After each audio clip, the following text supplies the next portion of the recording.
அன்றைக்கு இந்த சுகாதாரம், அன்றைக்கு இருந்த உணவு இப்போ அப்படியே தலைகளை மாறி அன்னை சொன்ன மாதிரி பணம், கருப்பட்டி, காப்பி என்று போர்டு போட்டு விற்கக்கூடிய நிலை ஏற்பட்டிருக்கு.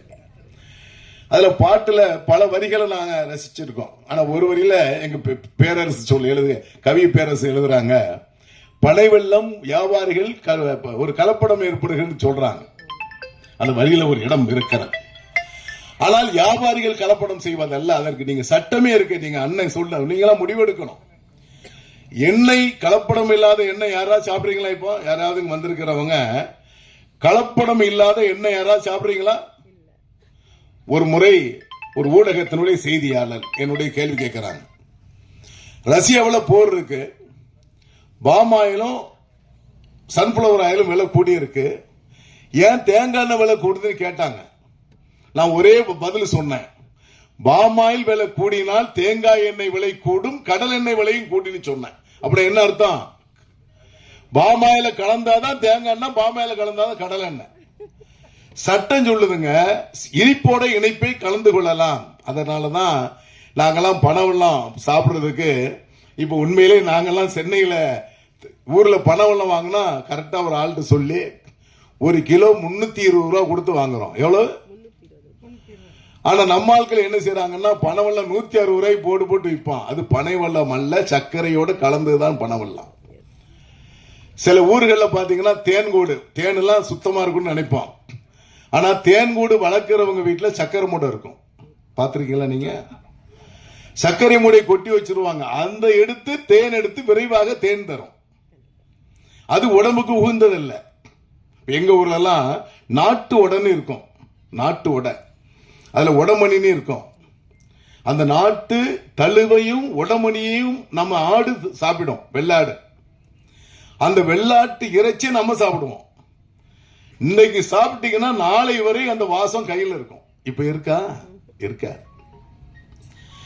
ஒவ்வொரு விஷயத்தையும் இந்த பனைமரத்தை நம்ம சொல்லலாம். உண்மையிலேயே நான் ராஜேந்திரன் அவர்கள் இந்த நிகழ்ச்சிக்கு என்னை அழைச்சாங்க மகேஸ்வரன் மூலமா. நாங்க சினிமா துறைக்கு எங்களையே அழைக்கிறீங்கன்னு கூட நான் கேட்டது உண்டு. இப்போ அருமை சகோதரி அம்மா வடிவிக்கரசி அம்மா சொன்னாங்க, நாங்க வந்திருக்கிறோம் எப்படியாவது விலை வித்துருவோம்னு சொல்லியிருக்காங்க. ஏன்னா அவங்கள பார்த்தாலாம் எங்களுக்கு முதல் மரியாதை ஞாபகம் தான் வரும். ஏன்னா ஒரு அற்புதமான நடிகை. நீங்க பல படங்களை நாங்க பார்த்திருக்கிறோம். அவங்க நடிப்பு என்பது மறக்க முடியாத வடிவிக்கரசியா இருப்பாங்க. ஆகவே ஒவ்வொரு திரை நட்சத்திரங்களும் இங்கு குறிப்பிட்டாங்க. பனைமரத்தை நாங்க அனுபவிச்சு சொல்றோம், அவங்க அனுபவிக்காம சொல்லி இருக்கிறாங்க. அந்த பதநீர் குடிச்சு, நான் பதநீர் குடிச்ச உடம்பு. ஏன்னா பதநீர் நாங்க ஏன் குடிச்சோம்னா பசி அடக்குவதற்காக குடிச்சோம். நாங்க 3 வேளையும் பயணி குடிச்சிருப்போம். 3 வேளையும் சாப்பிட மாட்டோம், பயணி குடிச்சிருப்போம். ஆனா அதன் பிறகுதான் தெரியுது 120 கிலோ உப்பு மூடைய நான் தோல்ல சுமந்திருக்கேன். 120 கிலோ உப்பு மூடை. அன்றைக்கு வெயிட் ஒரு மூடைன்னு சொன்னா 120 கிலோ. அது தோல்ல சுமந்திருக்கும். அதுக்கு பலம் கொடுத்தது யாரு? பதநீர். நல்லா புரிஞ்சுக்கிடுங்க. பதநீர் தான் என்னுடைய உடம்புக்கும் எலும்புக்கும் தசைக்கும் வலு கொடுத்திருக்கிறார். இன்னைக்கு பிள்ளைகள்லாம் 25 கிலோ மூடம்பாங்க. என்னடா ஒரு மூடையே 25 கிலோ தான். அவனை தூக்க சக்தி இல்லை. அந்த அளவிற்கு இன்று பார்த்தீங்கன்னா தமிழகம் முழுவதும் வேலை வாய்ப்பு இல்லைன்னு சொல்லுவாங்க. ஆனா வேலை வாய்ப்பு நிறைய இருக்கிறது. ஒரு கட்டத்தில் என்னை கூட விக்ரமராஜா இதை கேட்க மாட்டாரா, வட இந்தியர்களுக்கு வேலை தருகிறார்களே என்று சொல்லலாம் குற்றச்சாட்டு சொன்னார்கள். நான் இப்பவும் சொல்றேன், எல்லாரும் அமர்ந்திருக்கிறீங்க. இந்த மண்ணில் பிறந்த மைந்தர்களுக்கு வேலை தருவதற்கு நாங்கள் தயாராக இருக்கிறோம். உண்மையெல்லாம் கடைகள்ல வேலைக்கு ஆள் வேண்டாம் என்ற போர்டுதான் பார்த்திருப்பீங்க. இன்றைக்கு வேலைக்கு ஆள் வேண்டும் என்று போட்டு இருக்கிறது. சாதாரணமா படிப்பே தேவையில்லைங்க. மினிமம் 15,000 ரூபாய் சம்பளம், 3 வேளை சாப்பாடு, தங்கு இடம் கொடுக்கிறோம். ஸ்கேல் 25,000 ரூபாய் ஸ்கேல் வரும் ஒரு ஆளுக்கு. அது தானே 20,000 ரூபாய், 25,000 ரூபாய், 30,000 ரூபாய், 40,000 ரூபாய், 1,00,000 ரூபாய் சம்பளம் கொடுத்துக்கிட்டு இருக்கோம். ஆனா இது வேலை செய்யறதுக்கு நம்ம ஆட்கள் எங்க இல்ல, உடம்பில் வலு இல்லை. ஆகவேதான் வெளி மாநிலத்தவரை நாம் இறக்க வேண்டிய நிலை இருக்கிறது. இதை புரிந்து கொள்ளுங்க. ஏன் சொல்றேன்னா சத்தான பானம் பனை வெல்லம். பதநீர் பனைமரத்தை அரசு தேசிய மரமாக அறிவித்திருக்கிறது. இந்த பனைமரத்தை பாதுகாக்கணும். பனைமரை நம்மை பாதுகாக்கும். இது உணவு விஷயத்துல பாதுகாக்கும் ஒண்ணு. இன்னொன்னு என்ன பாதுகாக்குதுன்னா, நம்ம ஊர்கள்லாம் வயல்வெளி கரையோரமான வாய்க்கால் கரையோரமாக, குளத்து ஏரி கரை ஓரமாக பனைமரத்தை நட்டிடுவாங்க. அந்த பனைமரம் வேறு பார்த்தீங்கன்னா எல்லா பக்கம் பிடிச்சுக்கிடும், ஸ்ட்ராங்கா இருக்கும், உடப்பு ஏற்படாது. எவ்வளவு தண்ணி ஏறினாலும் எந்த வகையில அந்த கரை உடையாது. இதற்கு பாதுகாப்பு தருவது பனைமரம். ஆகவேதான் இந்த பனைமரத்தை நாம் பாதுகாக்க வேண்டும் என்பதற்காக இந்த படத்தையே பனை என்ற பெயரிலே இவங்க தயாரிச்சிருக்கிறாங்க. மரியாதைக்குரிய அண்ணன் ராஜேந்திரன் அவரோடு இணைந்து பிரபு அவர்களும் தயாரிச்சிருக்கிறாங்க. உண்மையிலே பாராட்டுக்குரிய விஷயம். ஆனா இந்த படத்தை வெற்றி படமாக்கப்பட வேண்டும். நான் கூட கேட்டேன், ஜெயித்திரலாமான்னு கேட்டேன். ஜெயித்திரலாம் அப்படி நம்பிக்கை இருக்கு. நம்பிக்கை தான் வாழ்க்கை. ஒரு திரைப்படத்தை தென்னகத்திலே பிறந்து எங்க ஊர் பக்கத்து ஊர் தான் அவர் சொந்த ஊர். அவர் சொந்த ஊர் தான் வடிவகரசியம்மா சொன்ன மாதிரி சுடுமண்ணு. நாங்களாம் அந்த மணல்ல வந்து செருப்பு போடுறதுக்கு எங்கிட்ட காசு இருக்காதுங்க. நடந்து போவோம். போகும்போது முள்ளு குத்திரும். முள்ளு குத்தினாலும் அந்த வழியை தாங்கிக்கிட்டு சோறு அந்த வேகமா ஓடி எங்கேயும் இணல போய் நிற்போம். கால் அப்படியே கொதிக்கும்.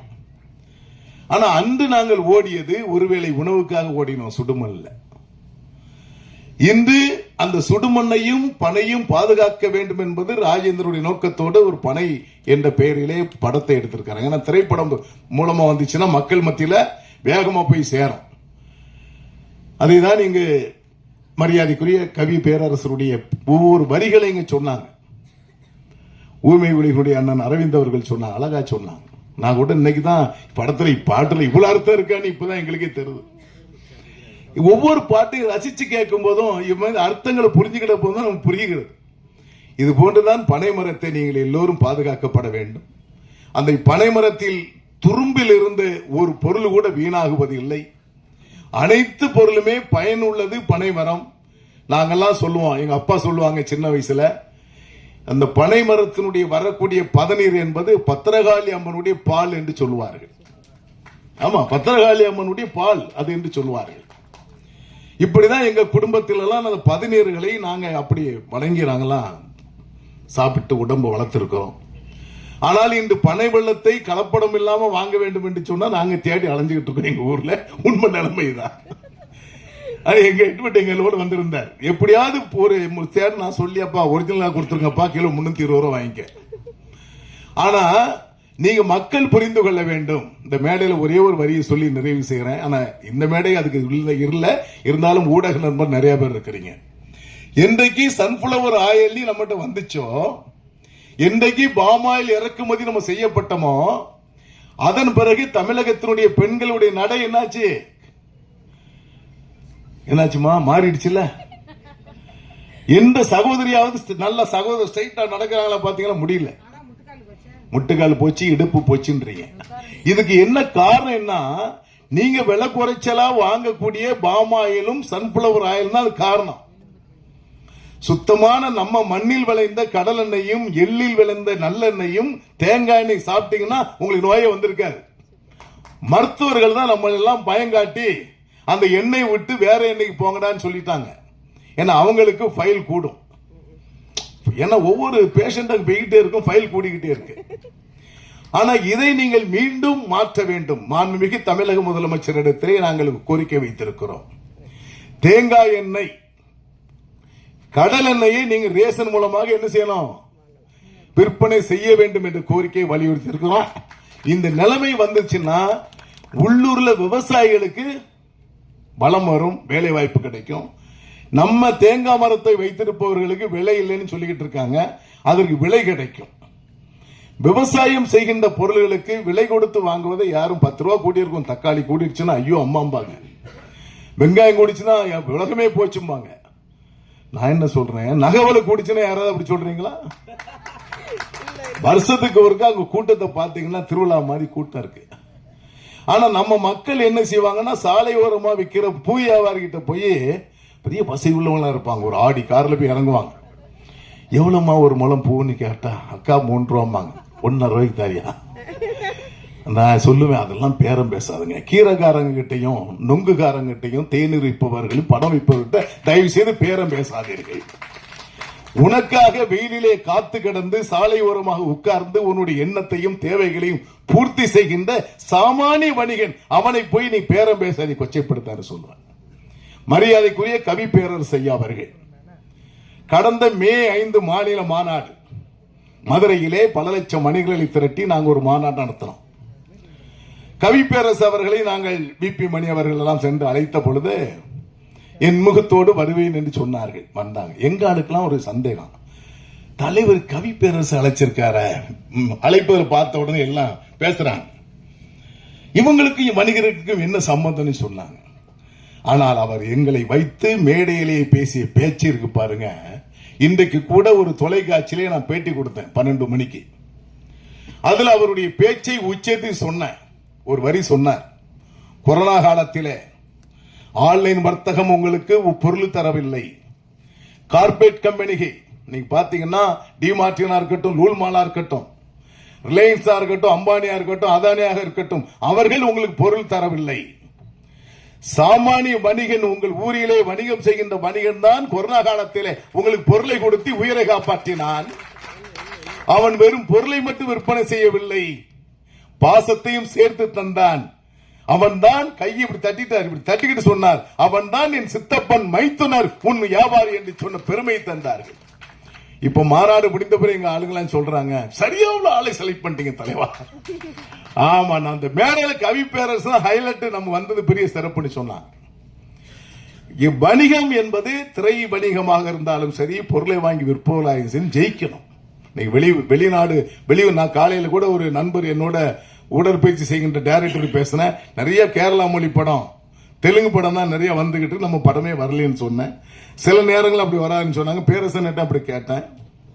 ஆனால் இந்த பனை படம் கட்டாயமாக வெற்றி பெற வேண்டும். வெற்றி பெற நம்ம என்ன செய்யணும்?